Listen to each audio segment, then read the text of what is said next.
Hi everyone, thank you for tuning in to KMRD Radio Stuff. My name is Mike. If you haven't already, or if you're new to the channel, do yourself a favor, hit that subscribe button, hit the thumbs up, share it, do all that kinds of stuff. You'll feel a lot better for doing so. Guys, today I want to talk about something a little ham radio adjacent, but something very important to probably almost every ham radio operator out there. My soldering station, specifically the Hakko FX-888D. I've been using this station for, the better part of a year now. And, I think back to when I was just, 12, 13 years old when I started playing guitar. I've been soldering my whole life pretty much. Guitar cables would fail. I'd have to resolder them because you're 12 years, 13 years old and you don't have money to just go out and spend money on a new cable. So you fixed it. And while I made them work, it wasn't really until I became a ham radio operator that I really started paying attention to the best practices of soldering. And like many others, I started off with just a cheapo little Weller soldering pen. And then right when I got licensed, I got this kind of $35 Amazon special. It's like a Zenny something or other soldering station. That died after maybe a year or two. And shortly after I moved to Texas, I finally decided to bite the bullet and I bought the Hakko, however you want to say it, FX-888D Soldering Station. And it's just been an absolute workhorse for me. It's accurate, it's fast at heating up. It's amazing. It's got a nice long cord between the station and the soldering iron, so you don't have to really fight with it. You can just leave the base there and solder wherever you need to. It's great. So I want to show you this Hakko station as well as a couple other accessories that I use. I highly recommend it. I'll leave an affiliate link to Amazon if you want to pick one of these up. Don't waste your money on the cheap ones. It's like 105 bucks I think I paid for it. So let me just show you. I'm not going to show you everything. I just want to show you the ins and outs of it, and that's about it. So let's hop over on the bench. I'll show you this Hakko station, and like I said, a couple other accessories I use that might help you with your soldering station. So let's hop over on the bench. So here's the Hakko station. As you can see, it's nice and small and compact. Here's a Bofang for scale for you ham radio operators out there. Very, very tiny. It doesn't take up much space on the bench at all. This is a 70-watt soldering iron, so perfectly capable of handling just about any project I can throw at it. You've got a nice soldering pen with a screw-off thingy here, so changing tips is a breeze. I've got a bunch of these other tips. These actually came from my other soldering iron that died, but they all fit just the same. So you can just swap them out. Obviously, you do want to make sure this is cooled down before you do that, but all kinds of tips, whether it's more this blade tip or little fine tip guy, whatever you want. I prefer to use, this is kind of a little bit wider tip on my iron. I find it's pretty useful for just about any project I throw at it. It's got a nice long, this is almost a 4-foot long cable. So like I said, you don't have to worry about where you're soldering. I can pretty much get anywhere on my bench with this kind of tucked off in the corner over there. I don't have to move this, which is fantastic. Got an on-off switch here. You've got some buttons here. I'll show you some of the functions in just a second. This holder is really nice. It's all metal. It's got a sponge here if you want to wet that down and clean your tip that way. I don't use that personally. And it's got a little brass Brillo pad type thing in there. One thing I really like about this, you can take this apart.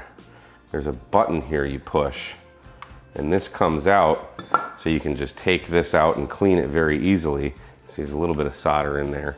I just cleaned this recently, but really, really nice. Again, all metal. You don't have to worry about stuff melting. And then you just snap it back into place like that. Holds the iron nice and secure. As far as function, you flip the switch, it starts heating up. It only takes, less than a minute. I keep mine at 700. We'll watch it go up. It's very, very quick. And just like that, we are at 700 degrees. The iron is nice and hot, ready to melt some solder. Awesome. The temperature is fully adjustable. Show you how to do that. So let's say I want to change the temperature. We're going to hold the enter button down. You can see the 7's blinking. Maybe I want to bring this down to 600, so you can only go up and hit enter again. Maybe I want it at 650 or something. Now it's set to 650. We'll see it go down. Really easy. You can set this for Fahrenheit or Celsius. There's memories you can program in here. I'm not sure how to do that. I pretty much always just leave mine at 700. Unless I'm doing something really small, then maybe I'll bump the wattage down a little bit, the temperature. And that's about it. But I can't stress enough the importance of having a good soldering station. This is something that's gonna last you probably for many, many, many, many years. I've only had it for about a year and a half, maybe, if that. But it's just been absolutely flawless for me. I've never had any problems with the wires or anything like that. It just works every time I turn it on, and I love it. A couple other accessories that I highly recommend. I'm not a huge fan of the little cleaning pad in here. I don't use the sponge. I'm not a big fan of those. So I picked up this little Hakko cleaning pad thing here. I like this a lot better. It's just a wider thing to stick your pen in, and it's just easier to dab it in there and clean it off when you're soldering. And always re-tin your tip before you put it away. Some other things that might help you out. Some helping hands. These are just some cheapos from Harbor Freight. You might spend $5 on these. And little pro tip here, notice the alligator clips there. I've put some heat shrink on these just to protect when you put wires in there. The sharp teeth will tend to want to bite into the jacket of the wire, so I put those on there to prevent that from happening. So helping hands are always a good thing to have on hand. I'm a big fan of flux. Pretty much always use flux when I solder. I like this Kester 186 soldering flux. This is a liquid. It's got a nice fine metal tip on there, so you can just really easily apply flux to where you need it. This is a little jar or a vial, if you will, of rubbing alcohol. I just picked these bottles up on Amazon. I think I got like 8 or 10 of them for like $6. I'll leave a link for these in the description. Rubbing alcohol so you can clean off the flux on your components when you're done with it. And again, this has a nice kind of metal syringe type tip. So again, very easy to apply the alcohol where I want it. And then you got a nice cap on here. I really like these bottles. And one other thing I'd highly recommend, I use a vise a lot. This is again from Harbor Freight, very inexpensive, maybe 10, 15 bucks. I don't remember, I bought this years ago. It's got a nice suction cup on the base, so it'll actually stick down to your bench if you need it to stay rigid. I use this especially when I'm soldering connectors on coax, especially some of the thicker coax like RG213 or Hyperflex 10, you know, some of the bigger Messi and Poloni type coax, the good stuff, you know.